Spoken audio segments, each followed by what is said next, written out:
Good evening. I wish everyone a Chatima Tova. May you be sealed for a healthy and a sweet year. I am going to name 10 things, and I would like you to think about what do they all have in common.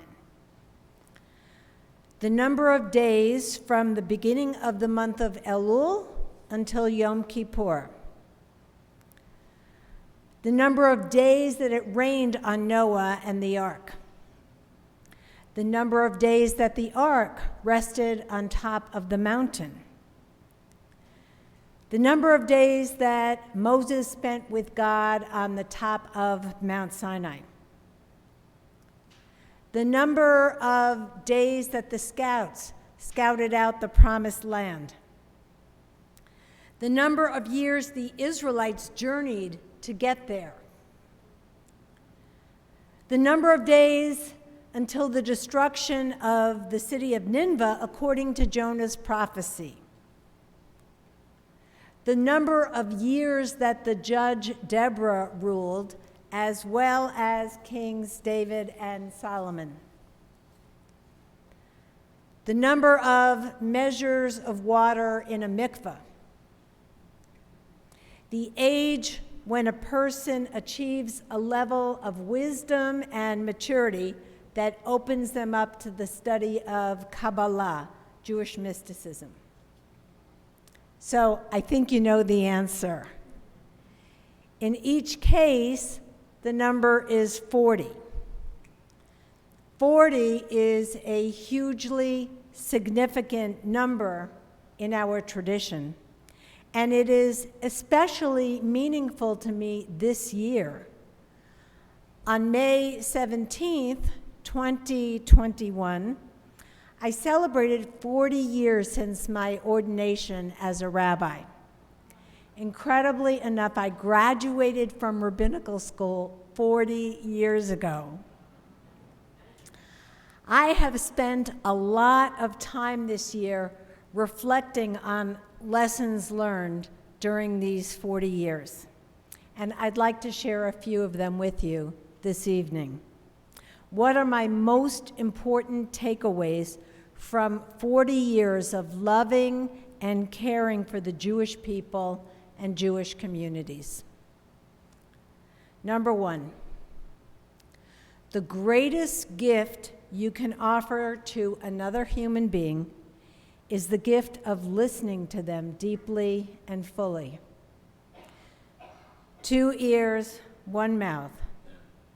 Listen with full attention and pay attention to your body language. Too often, we listen with no thought beyond our own response. We all long to be heard and understood. And especially with all of the distractions of technology, it is rare to open our hearts to someone and feel that they are fully engaged. You can be that person to someone, and it will be incredibly moving and meaningful to people whom you love and care for. Become a great listener, and you will never lack for friends. Next, when you think about reaching out to someone, reach out. Make the phone call. It only takes a moment. It amazes me how often I think of someone fleetingly, don't follow through on trying to connect, only to discover within a day or two that they are experiencing something important in their lives, positively or negatively, and could really use some support. I am learning to listen and pay attention to that still small voice. I'd like to share 2 responses that people offer in difficult times that I have not found to be helpful. The first is, God doesn't give you more than you can handle. If I am drowning in pain and sorrow, and this is God's doing, I would like to punch God in the face. I'm glad, God, that you have so much confidence in me. As Rabbi Chia is reported in the Talmud to have said about his suffering, I desire neither my suffering nor its reward. We may have to handle tragedy, but it is not at all comforting, in my experience, to suggest to someone that God is inflicting their nightmare as a sign of faith in their ability to rise to the occasion. The second response: everything happens for a reason. No, actually, it doesn't. I have heard those who experience trauma use this notion to comfort themselves, and if they find it comforting, that's wonderful.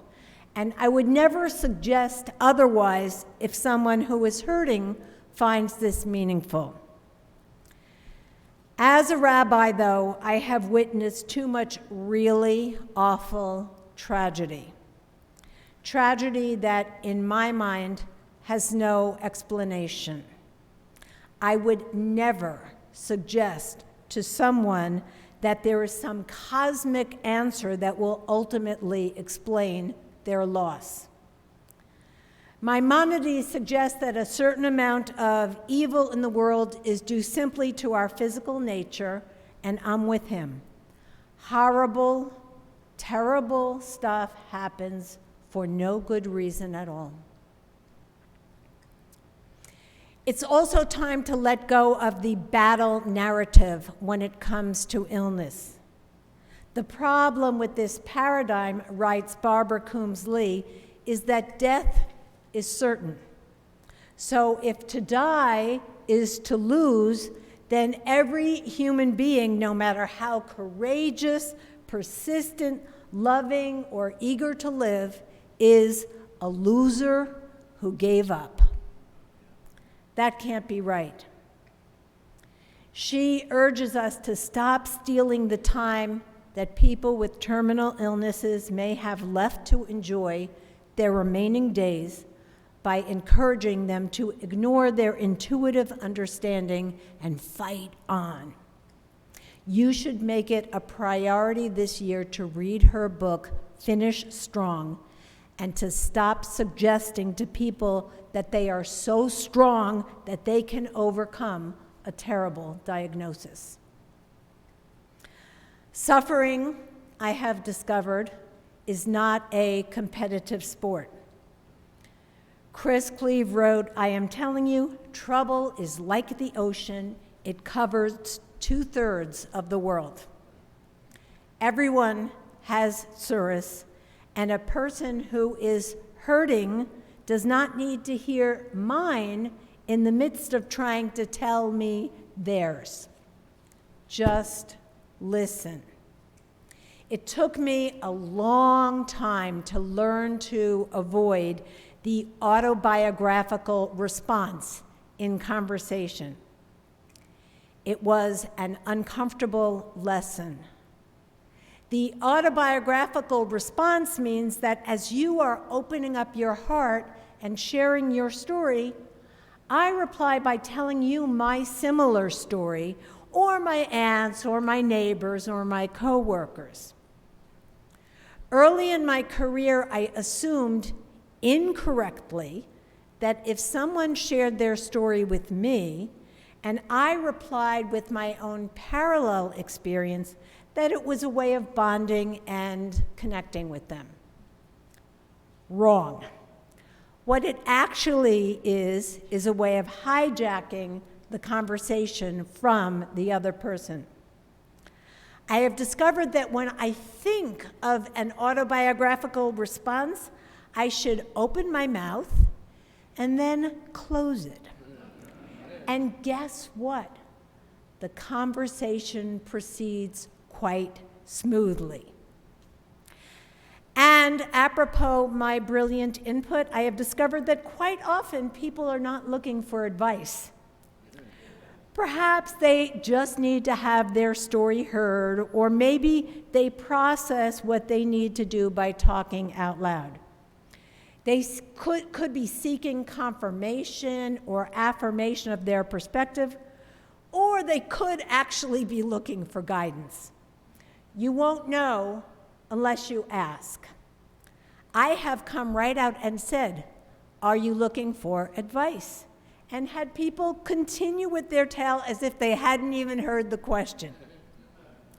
That non-answer is certainly an answer.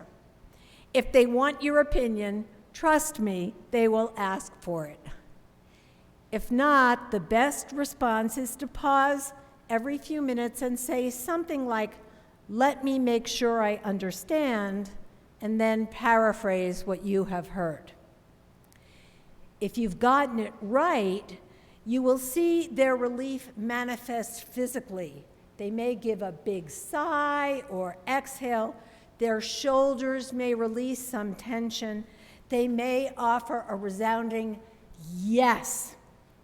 And sometimes that's all that people need, just to know that someone is listening with kindness and compassion. I love the way Rabbi Eli Spitz expresses it in his book, Healing from Despair. These are his words. To listen to another person is to bring comfort through connection. In listening to a soul in pain, sometimes all we can offer is mindful listening. And in that act of listening, we validate that the soul is worthy of time and attention, that the burdens that cause pain are real and heavy, and that good continues to exist in a broken world. Our very presence as caring listeners attests to the kindness that exists in an imperfect but beautiful world. And by the way, even if you didn't get it right, if you didn't understand perfectly, they will still be touched by your attention and will simply regroup and explain it a different way. As a rabbi, I can occasionally get away with asking, "So, since you're here in my office, I imagine that you are looking for advice." And most of the time, this is the case. Then I make sure that I totally and completely understand the situation. I ask appropriate questions, and only then do I share my thoughts. I spent 18 years as the rabbi of a conservative congregation, and there were lots and lots of rules that I was expected to enforce, and I did so dutifully even when I didn't particularly agree with the requirement. Once a person wanted to come to the synagogue to do some baking for Shabbat on a holiday when the temple was closed and cooking was prohibited. I apologetically explained the situation, and after I hung up the phone, moments later, I remembered this nuance called an Eruv Tavshilin. Those of you who grew up in traditional homes may remember that. It's a special ritual which creates an opportunity to cook for Shabbat on a holiday. This was before cell phones, so I had to wait until I got to the office to phone this person, but it was too late. I don't think she has forgiven me to this day. I was completely adamant that I was 100% correct in my rabbinic guidance, but that ultimately meant nothing. My takeaway: sometimes there are things more important than being right. I have found that this principle is just as important in my personal life as it is professionally. So when I want to stamp my feet and cry out, but, I have learned, or I'm trying to learn, to just let it go. Not everything is worth arguing or fighting about.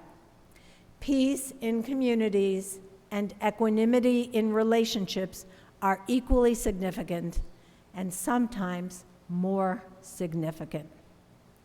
The older I get, the more I am learning to prioritize when it is truly vital to argue my perspective and when I can live with another person's perspective being the last word. Getting along in relationships is not easy for many reasons. Relationships are complicated. People have many needs and often confuse their needs with their wants. Even so, as a rabbi who works hard to meet those needs and those wants, I have found that it is best to find 99 reasons to say yes rather than one reason to say no. To repeat, many or perhaps most things are not worth arguing about or insisting on, and people are so appreciative if you can find a way to say yes. I have also found that when folks screw up, they don't need me to call it to their attention. I have discovered that most of us are perfectly capable of beating ourselves up and bemoaning our mistakes and wrongdoing without my reminding them of it. Aren't we all here for the next 24 hours to do exactly that, to consider our errors and resolve to do better? Unless they are sociopaths, and then they're not going to listen to me anyway, it's not my job to berate people. It's my job to help them grow and learn and understand that we can all benefit from some more kindness. I have learned never to underestimate people's ability to be hurt, even from something trivial, even from something that is meant to be positive. We are all walking around with so much insecurity that sometimes the simplest thing can be totally and painfully misinterpreted. I recall greeting someone once on a Friday night with the words, "It's so nice to see you." Their response, "Are you implying that we haven't been here for a while?" Another time, I thanked someone for helping to clear the tables after a kiddush, mentioning how nice it was that they were doing so. Their response, "Well, you haven't taken the time to find out how nice we really are." People's feelings are so close to the surface, so ready to be hurt. You can never, ever be too cautious about the power of words. On Yom Kippur, we reach out and seek forgiveness from each other, and we offer compassion and forgiveness to ourselves as well. In most cases, I think that's enough. There's enough guilt to go around. I don't need to add to it. And now to the worst part of being a rabbi.